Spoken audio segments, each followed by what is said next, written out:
For watching. We appreciate you. Please subscribe.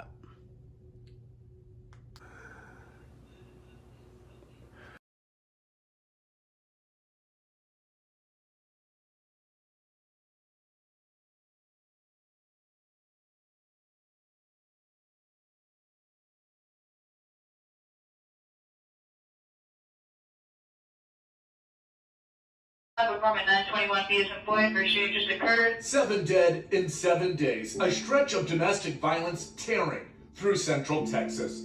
Monday, March 7th, KILLEEN firefighters rushed to a house fire only to find Robin Ashford's body inside. Soon, it's actually a homicide investigation as police zero in on the woman's boyfriend.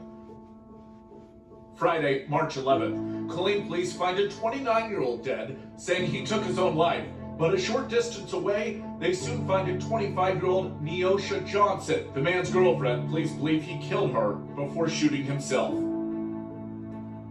Saturday, March 12th, cousins MAKAYLA Martin and ALYSSA Whitfield are killed inside their home in KILLEEN. Police say MAKAYLA's stepfather pulled the trigger.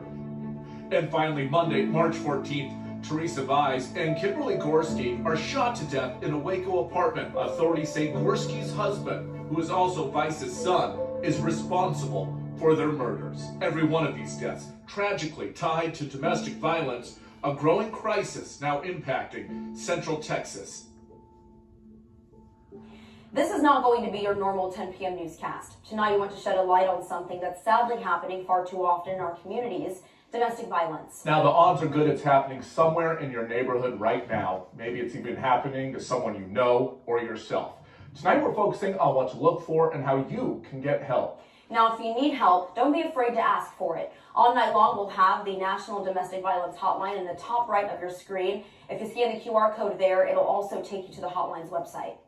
This year, KILLEEN has racked up nearly a dozen murders in just 3 months. Through all of last year, they only saw 18. Police say domestic violence is playing a direct or indirect role in a lot of these.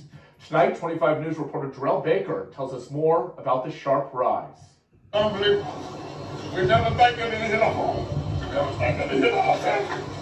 A city in tears after weeks filled with deadly violence, including a string of 5 deaths in 7 days earlier this month. I know that she's in a better place. They should look down on us. 11-year-old MAKAYLA Martin and 6-year-old ALYSSA Whitfield, just 2 of the 4 victims who lost their lives due to domestic violence. I saw it and I was like, just in heartbreak, because I have kids of my own and I don't know what I would feel. These neighbors in this area, what happens to them? Neighbors still have precious memories of the 2 cousins, tragically torn from their family and the community. I remember them just always playing their hoverboard with the seat. They'd be riding it down our road and then walking in their pajamas on their phone with their mom walking the dog. We see the kids playing outside, passing our house, and also the son be playing with them. Those will be their last memories as their mothers plan to leave the city. She's not going to have a home because the home is his, and she doesn't want to try to tell them what to do, because no one knows better than that survivor what that batterer is capable of. And you might be giving them advice that might create the situation to escalate. Most people in domestic violence situations hide their feelings, their pain, and their suffering when in public. Amore says it's important to be a listening ear and create a safe space for them to speak up.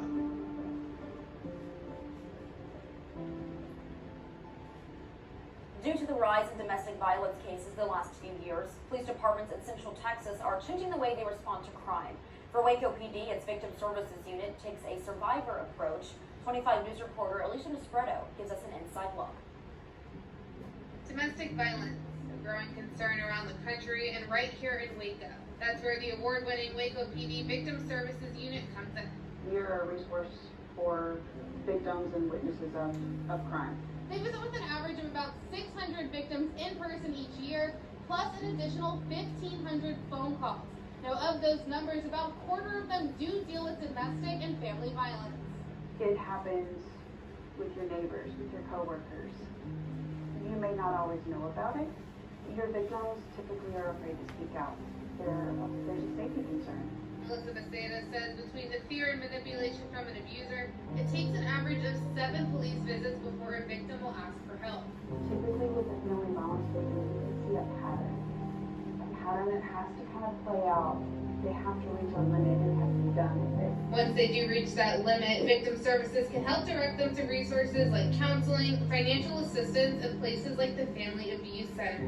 They offer housing and support for men and women of all ages on their path to recovery. We are all creatures of belonging and wanting to have support from others. And if we feel isolated and feel like there's no one to turn to, it's very easy to continue to stay stuck and feel like there's no one to turn. Victims in Waco do have options for help, and there's hope for healing as soon as they're ready to accept it. Coming here, being able to say enough is enough, wanting to work towards putting your life back together. Our staff here is available and ready to help support you in whatever you're needing to get to that place to become free from domestic violence. And for those who aren't ready yet, hope is just a phone call away. Chances are someone you know is a victim. According to the National Coalition Against Domestic Violence, 20 people are abused by an intimate partner every minute in the U.S. That equals more than 10 million people every year. A third of women and a quarter of men are victims of domestic violence. It is not just the big cities that are noticing and talking about domestic violence more recently. Rural areas know the pain all too well. Out in Coryell County, one Gatesville group is staying silent. No more. Main Street in Gatesville looks a lot like it did years ago.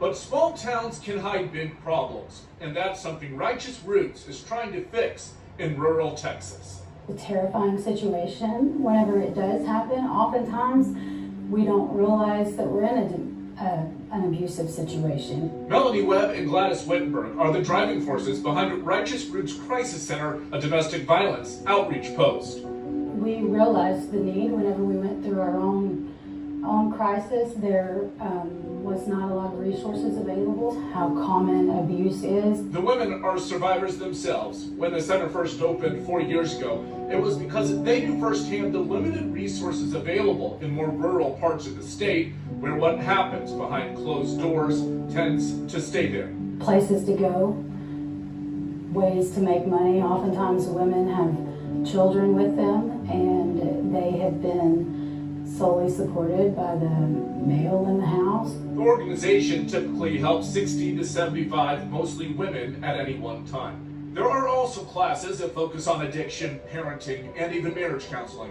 But helping women find a path out of abuse and down a different road towards survival and a fresh start is what hits close to home. We are navigating the waters like they are. Even though we've navigated the biggest part of what we went through, there's still so much to navigate. Yes, there's no doubt the community embraces the larger mission here. We couldn't do what we do without the support of our community. There's broken people everywhere. There's abused people everywhere. Helping to break the silence surrounding that other pandemic, abuse. One misconception when it comes to domestic violence is, why don't victims just leave? You don't blame a victim for going through what they're going through, because you don't even know how it is to try to get out. When we return, why leaving a violent household isn't always that simple.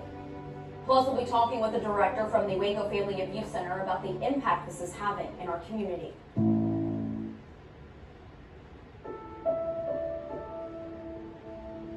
Over the past year and a half, you've probably seen our coverage of Sakira Young. Her mother says she lost her life at the hands of her boyfriend back in 2020. 25 News reporter Andrew Lemparski sat down with her to talk about her daughter and why she wants to change the way we talk about victims. Prom photos are supposed to bring a smile to most mothers' faces. Her prom picture that everyone sees with her in the white dress, she looks like an angel. But for LaToya Wells, this photo of her daughter, Sakira Young, brings pain. Because I'm already knowing she didn't show up for prom. She showed up for pictures, but she didn't show up for prom. Because she was calling her phone and making threats for her to come home. Sakira's mother says she was trapped in a violent, abusive relationship with her high school boyfriend for 3 years. I don't think she really realized it was like that until she was so far in. It was just so hard to get out of it. The then 21-year-old was killed just a year and a half ago. Her mother says it was while she was trying to escape. The ending Wells says most victims fear most. Right now, today, I would rather be talking to people about how my child got away, not about how she did it. Wells is now an outspoken advocate for domestic violence victims. She wants people to understand that victims often feel trapped and have no escape. It's not a smart thing to say, you know, she should have got out or she should have this. And no, the whole thing is, he shouldn't have killed her. Her daughter's alleged abuser and killer now in jail, awaiting trial. I'm not a person to sit and say I want someone's life to be taken. But in a situation like that, it's just so sad when the aggressor is the one that is still alive. And she didn't deserve to lose her life behind any of that. While she may not physically be here, Sakira lives on through the Forever Young Scholarship Foundation created by Tracy and Keith Guillory. And just knowing that she wasn't able to continue on makes me want to work harder, especially getting the scholarship and everything. I feel happy, you know, that I could, in a way, carry on what she couldn't do. Wells knows that Sakira's story is making a difference. That's what helps me, you know, get by. And hopes to help people better understand victims of domestic violence. Her name, you know, is not forsaken, you know what I mean? She'll always be remembered, and for good reason. Very powerful, Andrew. Thank you. Now, Sakira Young's story is not unique when we talk about victim shaming. It's actually more common than you think. And tonight I have Samantha Dietzler. She is the Director of Development with the Waco Family Abuse Center. And Samantha, thank you for joining us tonight. This, of course, is a very important topic. And I want to first talk about common misconceptions. A lot of people think that for victims, it's easy to leave a bad situation, which really isn't always the case. So can you debunk this myth? I think the biggest thing about what creates the difficulty in leaving is often the isolation from families and friends. And then a lot of the times there are children involved as well. Over half the clients we have in our shelter are children. It could also be finances, just having a safe person to get them there and things like that. So there's several factors. And also just general gaslighting and believing that maybe you owe your abuser something or things like that. It makes it more difficult for them to leave. And when we talk about domestic violence, a lot of people think physical abuse, but there are a lot of different types of violence that really fall under this umbrella. So can you tell me what those are and the signs associated? So yes, there's emotional abuse, there's spiritual and cultural abuse that often happens, financial abuse, even internet abuse, and then sexual abuse as well. So really it can come in different forms, and with that you're not always able to notice the signs because, you know, when it comes with physical abuse you can often see injuries and things like that. So if it's someone that you might know, a lot of it is that isolating, withdrawing again. Really ultimately comes down to the control. It is a little bit difficult when you're on the outside to be able to see that, but just controlling every aspect, whether that's what they do, what they wear, when they go out places, if they get to go out places, and things like that. And so now that we really know the types of abuse and some of the signs, this is something that can be deadly. So let's talk about that. Yes, so in 2020, there was 228 deaths in the Texas County, and that is in multiple relationships. It's not just men and women. It can also be with family violence, family members and things like that. And often those altercations can involve like using a weapon, strangling, beating and things like that. Okay. And so, you know, no one is immune to domestic violence. This is something that can affect anyone. Of course, women and children, which is common, but also the elderly and even men, which a lot of people don't really think about. Out of those 228 deaths in 2020, 40 of them actually were men. And then also in terms of LGBTQ plus relationships, because we hear so much about heterosexual relationships where the abuser is male and female, a lot of the times people in these relationships who might not be in a heterosexual relationship don't believe that it's happening to them because we're so used to seeing this other relationship, and they're also already fighting bias and stigma throughout the relationships in general, so sometimes it's harder for them to realize that they're in a situation like that. Well, very, very good information. Thank you so much for being here. As I said, this can really make a difference, and I really hope that we can help someone out there who's watching this. Coming up next, how can domestic violence affect the biological makeup of the brain? With traumatic experiences, they are biological in nature and physiological. Next, we take a look at the science.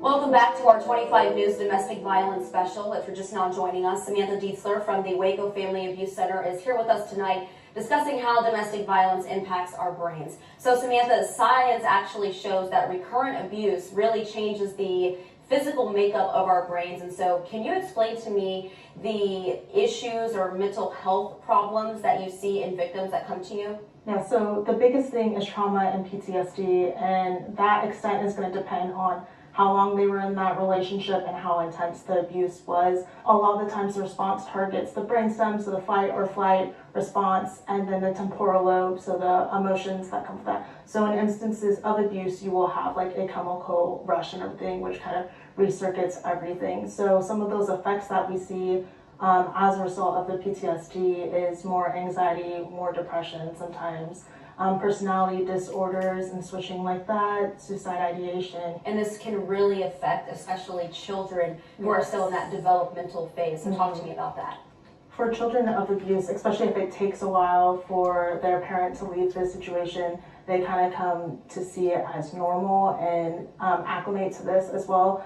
Sometimes that leads to victims becoming abusers later in life, but really just relearning what healthy relations look like. It takes a long time for them to realize like all these behaviors are wrong. Okay. Well, Samantha, again, thank you for providing this insight tonight. This is a very, very important topic, and as I said prior, I really hope that this can help just one person. Well, as you just heard, domestic violence can change the development of the brain. Our Austin Walker takes a deeper look at the science. The brain is complex. It does a lot. Everything from telling you how to tie your shoes to how to feel. It tells you what to think. And if your brain is impacted, so is everything else. Trauma is stored in the nervous system. Looking at nationwide statistics by the Mayo Clinic, 48% of domestic violence survivors report episodes of PTSD or post-traumatic stress disorder, many unable to process the previous events. With traumatic experiences, they are biological in nature and physiological. Dr. Emma Church, a clinical psychologist in Waco, says during these experiences, the brain can be stuck in this state. With people with PTSD, oftentimes they are not able to access those higher level functionings. Behind me are two different brain scans. The one to your left is a normal functioning brain. Now these two areas are called your temporal lobes, and this is your frontal lobe cortex. That determines how you feel and how you act. Now this red area is exactly what you want to see, high functioning brain activity. Now if you go to the other brain, this is someone consistent of someone who's been through domestic violence or have been diagnosed with PTSD. Now limited to no red activity in your temporal lobes as well as your frontal lobe cortex. Now that can make you numb, unapparent to what's going on in the world. Now, two different brains functioning two different ways. Scans that show big impacts on a person. We see hyperarousal, so any little sound can feel like a danger. There might be paranoia or this thought that everybody's going to hurt me. They may experience dreams, nightmares, flashbacks. David Blackburn with Baylor Scott & White weighing in. And the challenge is to help the person work through the trauma so that they can come out on the other side recognizing that was then the past. It's clear it can take a toll, but through help, a person can repair. Getting you to feel how you used to be.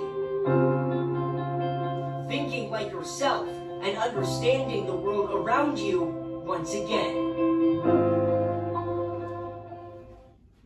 Now, there are ways to get help. Talk to someone you trust, call a local shelter or crisis center, or contact the National Domestic Violence Hotline at 800-799-7233. There are dozens of local shelters across Central Texas, and just to name a few, Families in Crisis in both Temple and Killeen. There are 2 numbers for them, 254-634-1184 or 254-773-7765.